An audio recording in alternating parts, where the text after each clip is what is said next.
Welcome, welcome. Are you ready to talk about the astrology of August? The astrology of July played out so incredibly literally that it'll be interesting to see how the astrology of August shows up for us. It's different, and spoiler alert, I think should not be as volatile with a couple really notable exceptions. I'm not going to go through in great detail how things played out on the world stage. A lot of other astrologers have done a really nice job of that. And so I will let you go back and do that. But instead, I want to focus specifically on what we see coming in August and what we see coming in August and what that could look like in our lives, how that could show up, how to work with the energy of all of that. And then I'm going to give you a little bit of September because the astrology this fall is really interesting, particularly being that the US is going through this presidential campaign. And as I mentioned, I'm not going to get into details on that, but it is worth note that we're not done with some of the crazy times that are that we have seen. We're not done with that. Um, but it's all for soul's evolution. It's all for the good of humanity. And so we'll see what comes of it. All right. If you are new to my channel, my name is Lisa Merrifield. I am with Trails Edge Astrology. I am a modern psychological natal astrologer, which means that I really like to help people see their gifts and talents and think about how to engage those. So I usually say I like to help you find your path and make your magic. A lot of times I find the real value of astrology is in confirming that the little voice inside you that says, I really want to do this, that you're like your heart's longing that you don't listen to, or that you think you can't do or you shouldn't do. Astrology is sometimes so profound in confirming, like, yeah, that is what you're here to do. That's what you're meant to do. And so that's the kind of astrology I like to do. I like to help people make transitions from what they should do to what they're really called to do. And that's in large part because that's my journey to astrology and to this work. I was in a very conventional job for a lot of years, doing what I should do. And it was good. It did what it needed to do. I did my Saturnian work, but I had a dark night of the soul that really helped me realize that there is so much more to this journey we're taking in our bodies in this lifetime. So that's the kind of astrology I like to do. I like to help people find their path and make their magic. So with that, if anything speaks to this, I would greatly appreciate a like, a subscribe, a share. It helps me grow this channel. It helps me get my message out. And it lets me know that you're out there. So if you are willing to do that, I would greatly appreciate, again, a like, a subscribe, a share, also a comment. It's always nice to hear what you're thinking, what resonates, and yeah, what's going on in your lives, how this energy is showing up for you. All right, let's move into the month. All right, the first thing I want to bring up for August, and I think the background drumbeat of the month is really going to be this Mercury retrograde. So as I'm recording this, Mercury is slowing down, and between August 4th and August 28th, Mercury will be retrograde. Mercury is going to be in retrograde. It'll start out in Virgo, between 4 degrees of Virgo, and it will back up to 21 degrees of Leo. So if you've got anything within that Virgo Leo range, I would expect to see some more profound impacts of Mercury retrogrades. Now, Mercury retrogrades are nothing to be upset about or afraid of. Sometimes they do show up as travel issues or contractual weirdness. We say don't, on the whole, buy a car or buy an appliance or any of those kinds of things, buy technology, equipment, computers, and that kind of stuff during Mercury retrogrades. But that's not entirely true. Mercury retrogrades are times when we're really invited to slow down and revise and rethink and redo and reevaluate all those rewords. We've been moving really fast so far this year. And so I think the Mercury retrograde might be a nice pause to catch our breath. Now, that said, Mercury squared Uranus a week or so ago. And during the retrograde, it will square Uranus 2 more times. So Uranus has had a lot of activation this year. Jupiter met Uranus in April to begin a new 14-year cycle of expansion and liberation and revolution. So you may or may not have seen something kind of come into your life, maybe come into your consciousness around that time. On, was it August 15th, Mars met Uranus in Taurus again. So the drumbeat of that cycle. So Jupiter and Uranus, then Mars and Uranus, and that showed up as the shooting at the Trump rally in the collective. It may have shown up in your life, depending on what you've got at those angles, in some kind of profound and unexpected event that really changed the way you think about things or you show up in the world. And then so Mercury has been having this conversation with Uranus, and will continue that throughout the retrograde. So that's an interesting piece of Mercury's our ideas, and because we're retrograde, it's rethinking, reevaluating, reimagining. And so I wonder if there's not going to be some pressure to really rethink, reevaluate. Maybe some unexpected things will come in, or maybe there's a place that is tense that you haven't figured out how to release that tension on ideas. Maybe there's some fixed ideas. This is fixed energy. Leo and Taurus are both fixed signs, so it's not always very flexible. So I wonder during this retrograde if we're not going to be asked to do even more work around revising those ideas that we think are solid and held. So be open to that, I think, is the messaging. And as with any retrograde, Mercury retrograde, I think through all of August, reread the contracts, sleep on whatever you're thinking about, just do all of your Mercury retrograde preparatory things, back up your files, but certainly don't avoid taking action just because you feel like it's a Mercury retrograde. So just do your due diligence, and you'll be fine on that one. But definitely the whole month of August, we're going to feel that retrograde energy, particularly if you've got anything between 21 Leo and 4 Virgo. You'll likely feel it more directly. All right. On August 4th, we also have a new moon in Leo. So Mercury goes retrograde and we have this new moon in Leo. So again, that colors the whole month, that colors the whole lunar cycle, is really going to be focused on that Mercury space.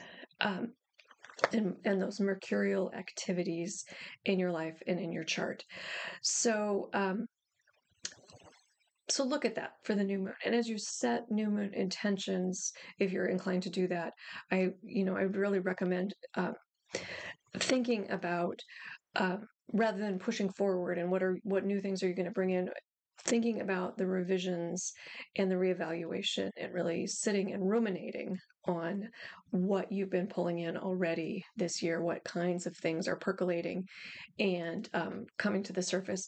We also, with this new moon, have a really nice sextile to Mars and Jupiter. So Mars and Jupiter are going to meet, we'll talk about that in a second, are going to meet soon enough, and in Gemini, and they're going to sextile this new moon, or they will each individually sextile this new moon, and then they will come together.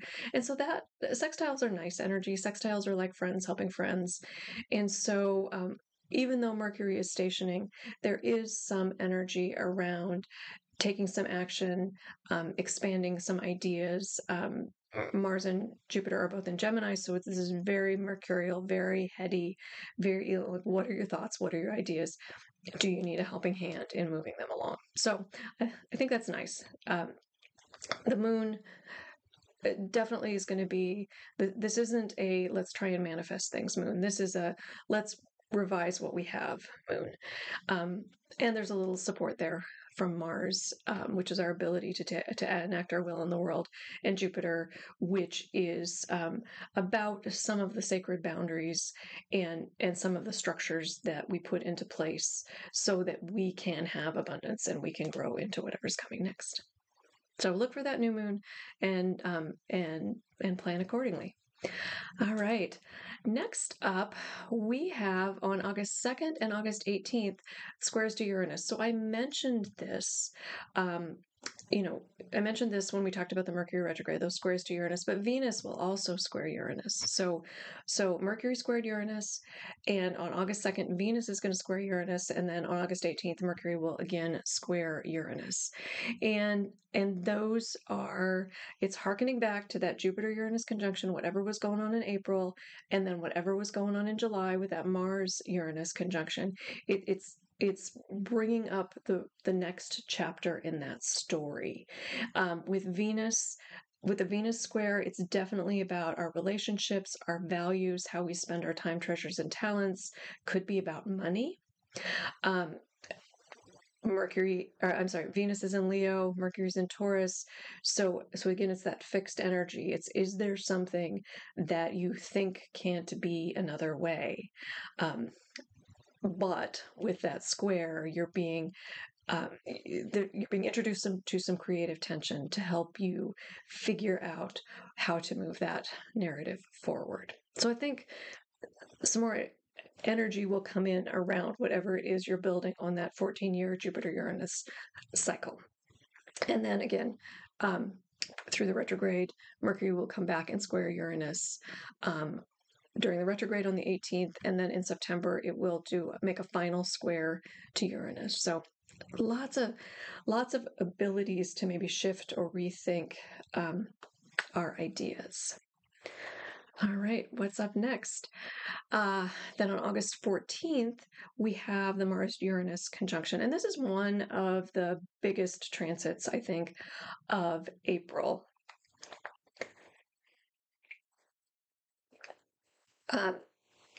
So this is one to look for.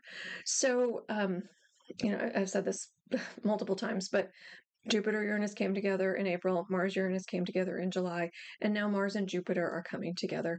And so it's kind of about like a passing of the baton. It's the different players kind of coming into the story and engaging with the story in a new way. So Mars in Gemini is about taking actions with our words and ideas, and Mars in Gemini can be sharp words and ideas, harsh words and ideas.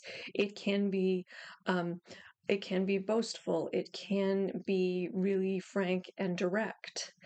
And so when Mars meets Jupiter in Gemini, which is really about understanding our wisdom journey, what is true, what is factual, how do we expand our ideas to encompass some new ways of being, new ways of showing up in the world. So when the two come together, it really can give us the opportunity to express ourselves in ways that we need to express ourselves. Maybe something was seeded in April. You had this hint of an idea in April, and this Jupiter-Uranus conjunction will let you put words around it.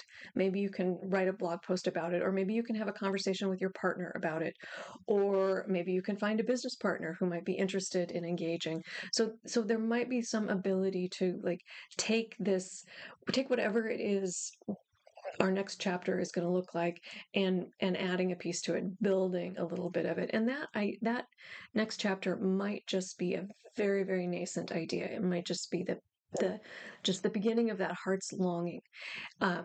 And this Mars Jupiter conjunction might help you step it along.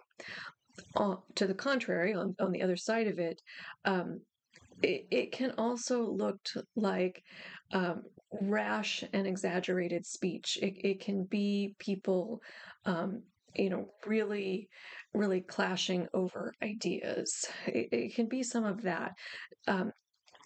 Jupiter is expansion and abundance, and it is about creating structures. Jupiter is one of our teacher planets, so it is about creating structures in an abundant way to help us move forward. But sometimes we can have too much of a good thing. Sometimes we can commit to too much. Certainly in the body, if Jupiter is transiting one of your planets, one of your personal planets in particular, it can be fabulous. It can move you in a good direction. But if it lands in your body, Jupiter expands, things grow. Mars is about inflammation. And so if you have strong Gemini placements, that are, and I didn't write down when, let me look at when this, what degree is that? Just so you can check for yourself. The Mars Jupiter conjunction is at 16 degrees of Gemini. So if you've got anything in those middle degrees of Gemini, any of your personal planets, your Sun, Moon, Venus, Mars, even, you might just look for health issues, because Jupiter can sometimes ramp things up, and Mars is heat, and yeah. So if anything's going on medically, the middle of the month, please go to the doctor. Again, I think this could be nice. I think this could be a nice next step, or really being able to express some ideas that are moving us on our story. And with all transits, there is the shadow side. All right, then we have some squares to Saturn that come up. So Saturn is in Pisces right now, and Mars and Jupiter are in Gemini, and so that forms a square. So right after Mars and Jupiter meet, they're going to square Saturn. So Mars will square Saturn on August 16th, and Jupiter will square Saturn on August 19th. Squares to Saturn can feel frustrating. Whereas Mars and Jupiter want to move forward and expand, and Gemini is a fast-moving sign, Saturn in Pisces is very much about sitting in refinement, feeling all of the feelings, building the structures around the feelings. And so, so these squares could make August feel even more slow or stuck. Perhaps. Mercury is going to be retrograde, so we're already probably going to feel some slowness or feel frustrated if we're still trying to move quickly. Embracing that slowness is important. And these squares to Saturn, we might finally be able to express our ideas, or, kind of like speak to someone or to the world, whatever it is that Jupiter-Uranus conjunction brought up in us. And then when Mars and Jupiter come together, maybe we can say that to the world, and then these squares might slow it down, might ask us to not leap so quickly. It's a struggle between our desire to act and expand and our desire to go slow and be cautious, and really find the maturity. So it's sort of and not in a negative or a positive way, but the youthful response versus the mature sage response, and so there's some pressure and struggle to figure out what the balance there is. So that's the 16th through the 19th, and a little bit on either end of that. I think we'll definitely feel that. On the flip side, because there's transits can manifest in various ways. I wonder if this could also, these squares to Saturn, maybe the Mars-Jupiter conjunction really expanded some idea. Like we're shouting from the mountaintops, like, this is what I want to do. This is where I want to go. And these squares to Saturn, I think in the best case scenario, could help you put some boundaries around something like that. Maybe this idea is just huge and out of control, and you don't know what to do with it. And a square to Saturn could help you confine it, help you put up help you refine how it is that you can land that in the world. Or you can, being that Saturn is in Pisces is ruled by Jupiter, just those teacher planets might might be coming in to help figure out, like, what does this really look like and how do we really enact it in the world? All right, on August 18th, we get to the midpoint of the Mercury retrograde. When we reach the midpoint of a Mercury retrograde, it's sort of like a new moon. So Mercury is still retrograde, so we're not moving forward quickly, but it's a seeding moment. What is this next Mercury cycle going to look like? We have 3 Mercury cycles per year. So Mercury goes retrograde about 3 times a year.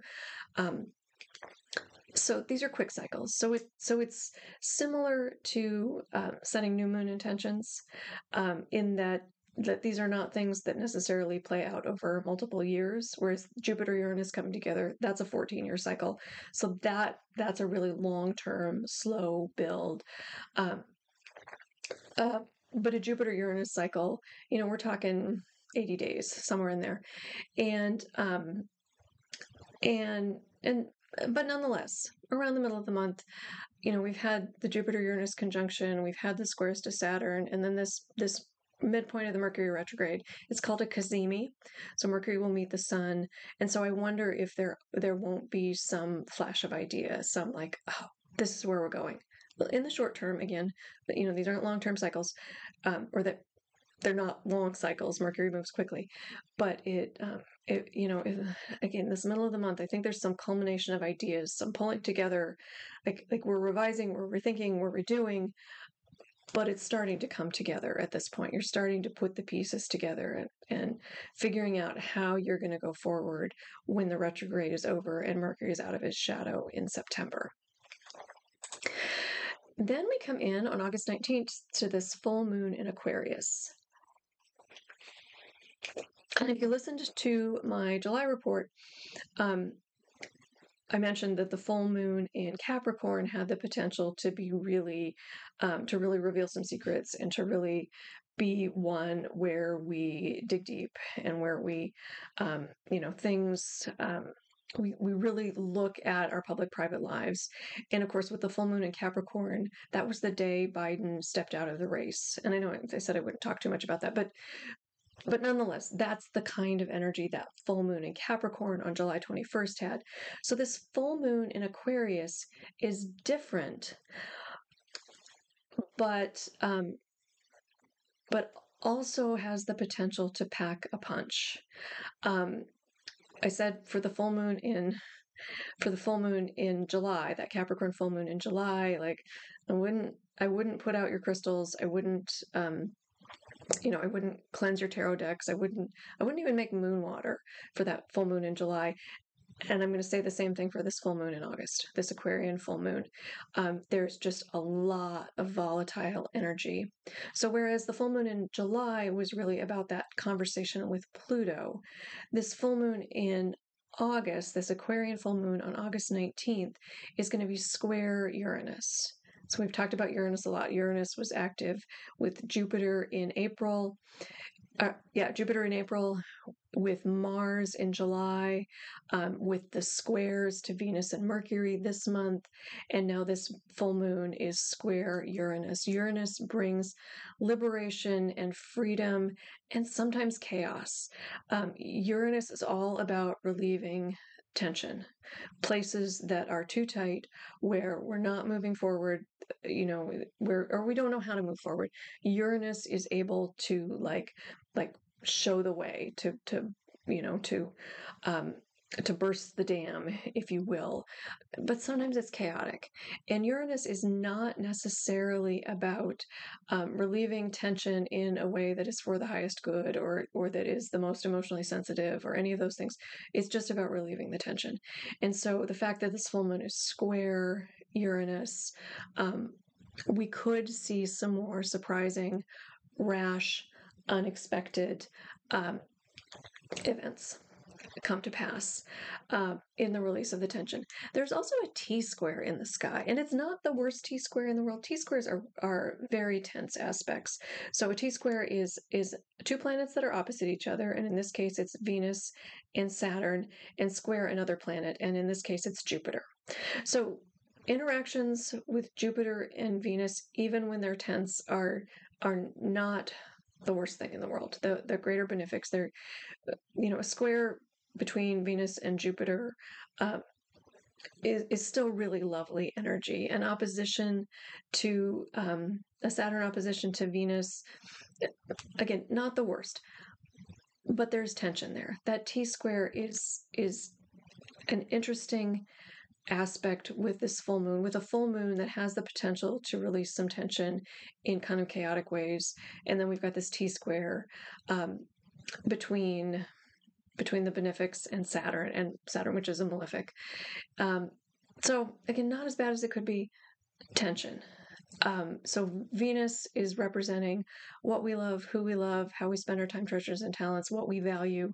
Jupiter is this idea of expanding ideas and information and building the communication structure. And then Saturn is in Pisces, really thinking about our emotional foundations and how we shore up and slow down progress. So yeah, so I think there's some fast and slow energy in all of this. And anyway, it doesn't make me feel warm and fuzzy about a full moon. So as I said, if you're inclined to cleanse crystals, make moon water, I would wait.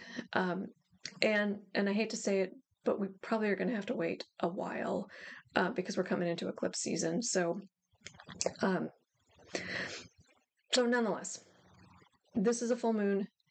It has the potential to be powerful, and I'm intrigued. The DNC starts this day. The Democratic National Convention starts this day. So if there's any question in your mind about whether or not politicians are using, or the big political campaign party platforms are using astrologers, I would say the answer would be no, because the Republican National Convention was on the Mercury-Uranus conjunction, which is a lot of energy, and then the Democratic National Convention is on this full moon in Aquarius, which is a lot of energy. So what will come of it? I don't know. I'm not even going to hazard a guess, except to say it probably will be surprising and tense in some way. And that's how it's going to show up in your life too. Some surprises, some tensions. And I think it's all for our soul's evolution and for becoming more authentically who we are. So definitely one to work with, but one to be careful of and cautious with. All right, on the 22nd, the sun enters Virgo. So Leo energy, the sun's in Leo right now. Leo is about shine and glitz and creativity and individuation.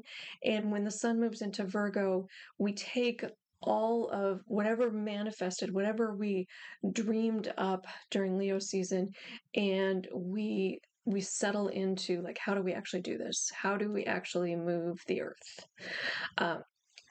What Virgo is very much about discernment and about digestion and about like being able to see the forest, but really understanding which trees we need to touch to get through. So the sun moving into Virgo will shift the tone. It's that mutable season. It's the last sign of summer. So it's that we're transitioning. Virgo season between about August 22nd and September 21st is that transition period between the seasons. So yeah, so we might shift from bravado and it all being out there into how do we land this? How do we make it work? How do we work with the energy? How are we practical? Virgo is very practical. How do we analyze? All those kinds of things. And then on the 28th, Venus opposes Neptune and Mercury goes direct. So a fair amount of energy this day, not bad energy. When Venus and Neptune are in opposition, I think the real the gift is kind of romantic visions. It's being able to see things with rose-colored glasses, which can be good, can be bad, depending on the situation. It's just seeing the beauty and feeling the love, all of those kinds of things. Venus-Neptune opposition can be lovely in that respect. It's also a time like this would be a day where I really wouldn't sign a contract on anything. I really wouldn't, make any long-term commitments, because a Venus-Neptune opposition can, with those rose-colored glasses, we can get swayed or pulled into something that is in fact not what it seems to be. There can be some delusion, there can be some illusion, and so it can be lovely. Good date night kind of thing. Good, like, feel good if you want to write a poem or a song. Perfect day to do that. But probably not the best day to, buy a house or buy a car, or any of those kinds of things. And not that those are not trustworthy subjects. They are. But if it feels too good to be true on August 8th, 28th, or around there in the days on either side of that, if it feels too good to be true, it probably is. Mercury stationing to go direct means it's stopping on a point. So Mercury's going to sit at, I believe, 15 degrees. Let's be sure. 15, nope, 21. I'm glad I looked. I said this at the beginning, didn't I? It's going to sit at 21 degrees of Leo for a couple days while it starts to go forward. It moves really slowly around the station. So oftentimes I find that the real impact of Mercury retrogrades happens on the stations, when it stops to go retrograde and then when it stops to go forward. So yeah. So again, that plays into the, if it feels too good to be true, it probably is. Be slow and thoughtful. You might just put in your head, like, sleep on it. If you want to do something, give it 24 hours and then see how you feel. See if it still seems good, and then move forward. And then the last transit the last energy I want to mention for August is on August 29th. Venus will enter Leo, and planets moving to signs are what they are. Venus rules Leo, and so this is a nice one. We'll have some transits that come in with this energy that we'll talk about when we get into September. But in essence, Venus moving into Leo really gives us a focus on balance and harmony and beauty and communication and relationships and all those kinds of things that perhaps we need after an August of Mercury retrograde and the squares to Uranus and the Mars-Jupiter conjunction and all of that energy that might have been a little bit brash and might have been a little bit over the top and maybe even self-centered. That Venus moving into Libra, and maybe we could smooth out some of that and kind of figure out how it all lands. All right, and then let me give you just a couple highlights from September, because I think it's worth noting to really appreciate why being slow in August might be really helpful and useful. So in September, we move into eclipse season, and eclipses are frequently the bringers of change. And so September 17th, we have an eclipse in Pisces. So we haven't had an eclipse in Pisces in a really long time. The eclipses lately have been in Aries and Libra. And so we're starting to see a shift. In the coming years, we'll have eclipses in Virgo and Pisces. But so this is the first eclipse in Pisces for this cycle. The eclipse cycle, well, the node cycle is 19 years. So anyway, it's been a while, and I haven't looked up the date, but it's been a while since we've had an eclipse in Virgo, or in Pisces. Sorry about that. It is a solar eclipse, so it is often something happening in the outside world that impacts us on the inside. Solar eclipses are often thought, time was, world leaders were not fans of solar eclipses because it was about, because the moon, which is the people, eclipses the sun, which is the leader. And so, again, will something happen? I don't know. But in our lives, eclipses frequently bring change, particularly if you've got something connected to those degrees in Pisces.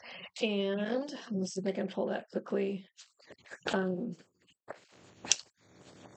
Sorry. It's a 25 degrees of Pisces. So if you've got anything 25 degrees of your immutable signs, this eclipse could bring some things to light, bring some things to the surface. You might also look at your Pisces house and see what kinds of transits are going to start being activated with these eclipses. But all that is to say, August might feel slow, but I think September we're going to ramp back up again. And I think really through the end of the year, there is a lot of potential for movement. That might be fast, might be jarring, might be unexpected.